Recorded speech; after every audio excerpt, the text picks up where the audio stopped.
kali ini pukulan dari Herrera.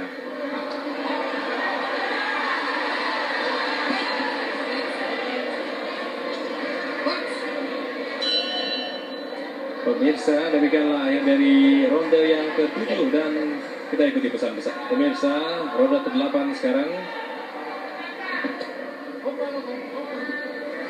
Ya, stamina dari keduanya nampaknya masih cukup baik.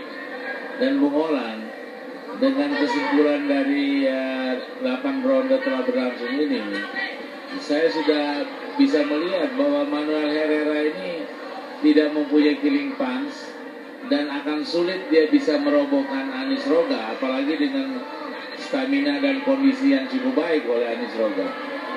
Dan kalau sampai berakhir sehingga 12 ronde, Anies Roga kalau staminanya tidak menurun sangat berbahaya, karena dia pada ronde-ronde terakhir pasti akan mengeluarkan seluruh tenaga untuk mencoba menjatuhkan Manuel Herrera ini.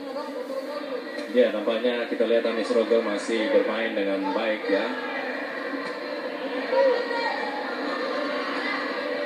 Strategi masih terus dipertahankan. Oh, satu straight. Baik sekali dari Anies. 2 kali pukulan dari Anies Roga tepat mengenai muka dari Herrera.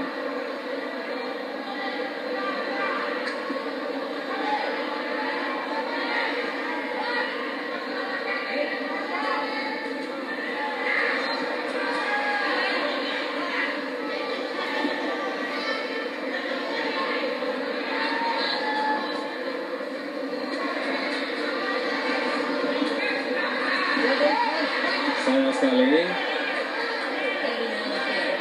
Satu pukulan Anies Roga sebenarnya dia tidak boleh karena Manuel Herrera telah terjatuh.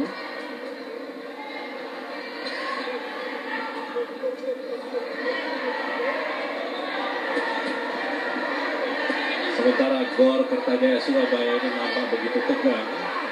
Nantikan apakah petinju kita Anies Roga bisa memenangkan Pukulan beruntun tapi bola oleh Manuel Herrera.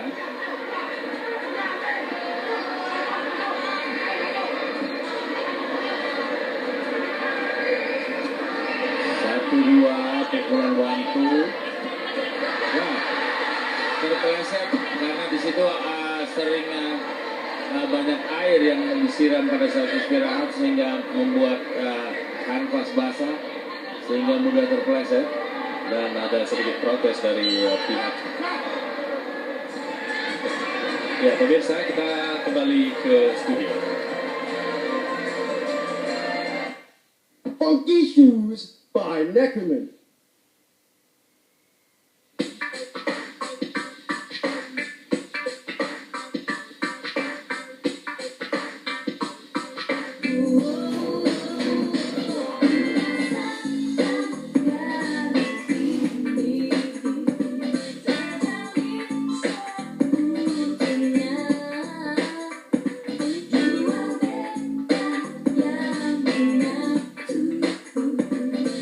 Funky Shoes by Neckerman.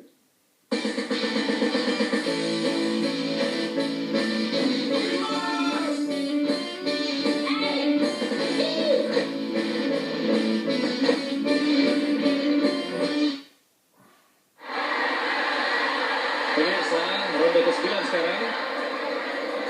Kita lihat hidung dari Manuel Herrera pecah berdarah, ataukah Anies Roga yang juga kena berdarah. Kedua kepala dari kedua petinju ini berbenturan ya, dan saya kira ya dua-duanya berdarah nampaknya Bung Boy. ya, dan saya kira agak parah Bung Olan, terutama Manuel Herrera.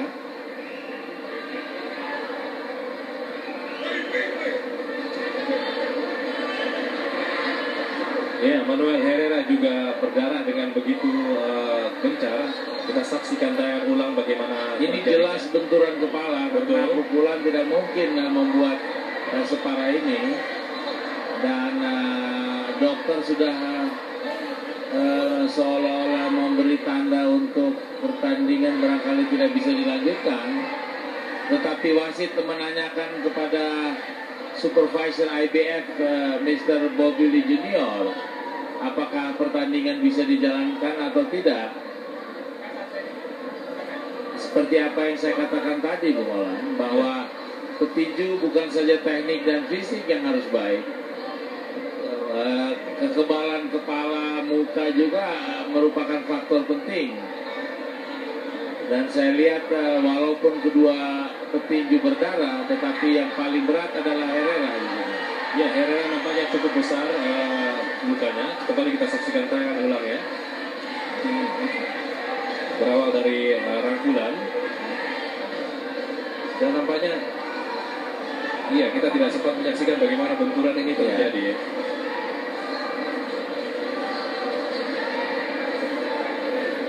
Kita tahu kalau sampai pertandingan ini dihentikan, bisa terjadi akan dihitung Ya, angkanya. betul, karena ini di atas ronde ke-6, Bung Boy. Ya. Kalau di bawah ronde ketiga atau saya kira ronde ke-6, Di atas ronde ke-6 itu akan dibatalkan. betul. Tetapi kalau sudah di atas ronde ke-6 akan dihitung angka. Betul, dan seandainya ini terjadi, Bung Boy ya, penghitungan angka dilakukan, Anda melihat apakah ini lebih menguntungkan buat petinju kita?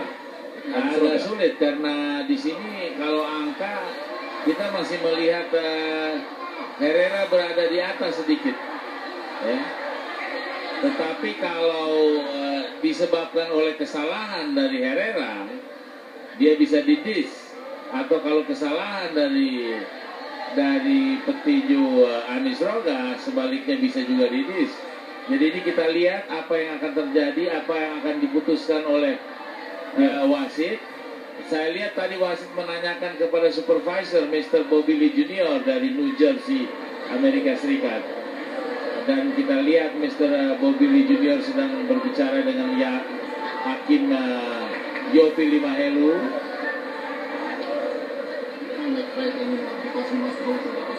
Masih terus kita nantikan. Ini sangat sulit, Bung Olan, karena memutuskan hal-hal seperti ini tidak mudah. Ya, kita lihat supervisor dari IBF, Robert Lee Junior, dan Anies Roga sudah siap kembali. Kita nantikan apakah Manuel Herrera juga akan siap untuk melanjutkan pertarungan ini. Kita lihat dokter dari Manuel Herrera sedang merawat Manuel Herrera karena mereka memang membawa dokter dari sana.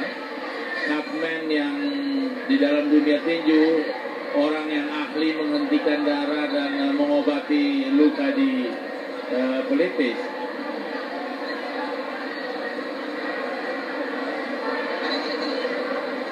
Anies Roga nampaknya masih cukup prima. Ya, mungkin luka yang dialami oleh Anies lebih kecil ketimbang yang dialami oleh Herrera. Karena kalau dilihat darah yang mengucur yang sampai saat ini belum juga berhenti dari Herrera. Kita lihat supervisor IBF, Mr. Bobby Lee Junior sedang sibuk berbicara dengan dokter KTI Surabaya bersama wasit.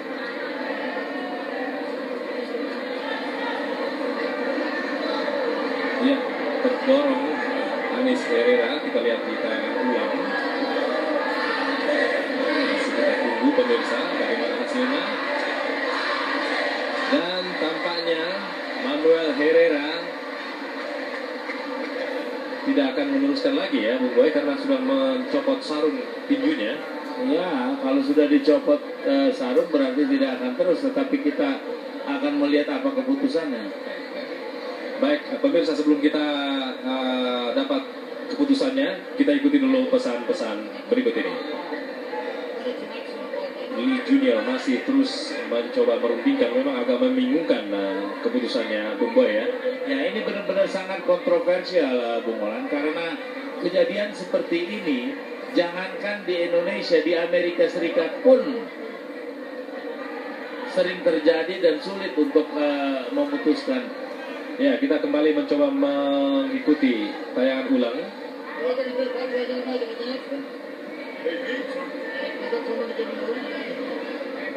Di manakah terjadi benturan ini? sehingga menyebabkan kedua-duanya terluka.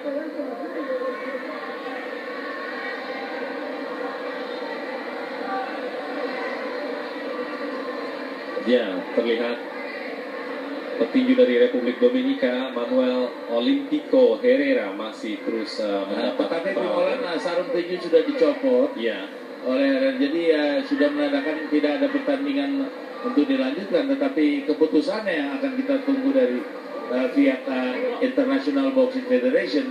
betul. Dan supervisor di sini adalah Mr. Bobby Lee Junior. Iya. Dia sedang berusaha untuk mencoba berbicara dengan wasit yang memimpin pertandingan serta dokter yang mengawasi pertandingan ini.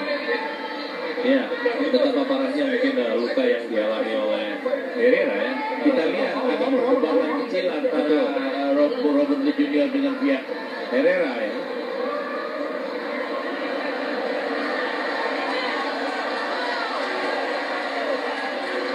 Masih kita tunggu keputusan yang akan diambil, apakah akan dilakukan penghitungan angka.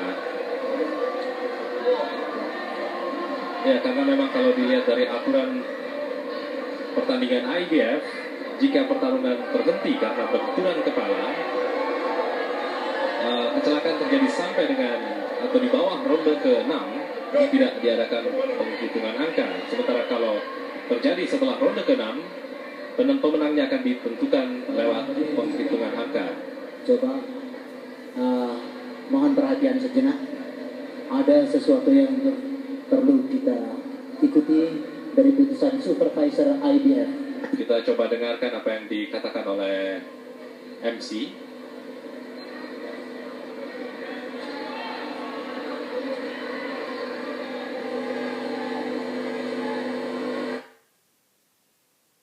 Jaya ini sudah tidak sabar. Ya, kita dengarkan bagaimana keputusannya. Tadi kebetulan nilai ketiga juri Mr. Whitley, Yopili Mahelu, Pasqua, dan juga dari Filipina, dari Thailand, sama-sama memberikan nilai 76 untuk kedua petinju pada saat kejadian ini. Dan dokter tidak melakukan penyetopan, referee yang menyatakan bahwa tidak bisa dilanjutkan. Maka hasilnya dari hasil penghitungan angka demi angka sampai ronde yang terakhir tadi adalah sama-sama 76 untuk ketiga-tiganya dinyatakan draw. Ini adalah putusan dari supervisor yang sudah diputuskan dan disampaikan oleh promotor.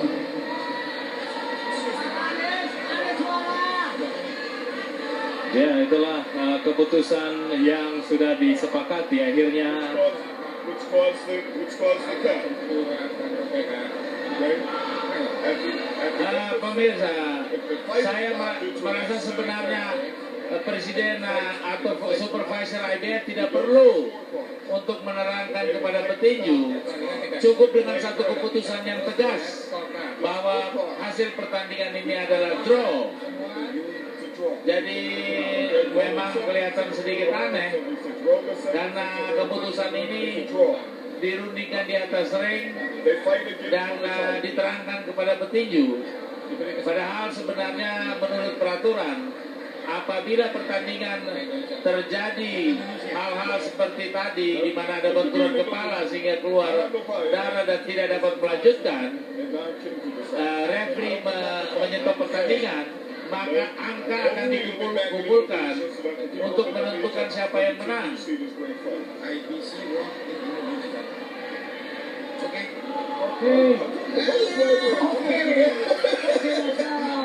Ya, katanya ada rencana untuk pertandingan ulang, Bung Boy.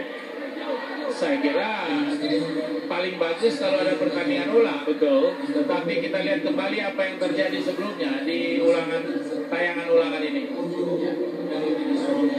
Dan baiklah, masih ada kejuaraan yang lain.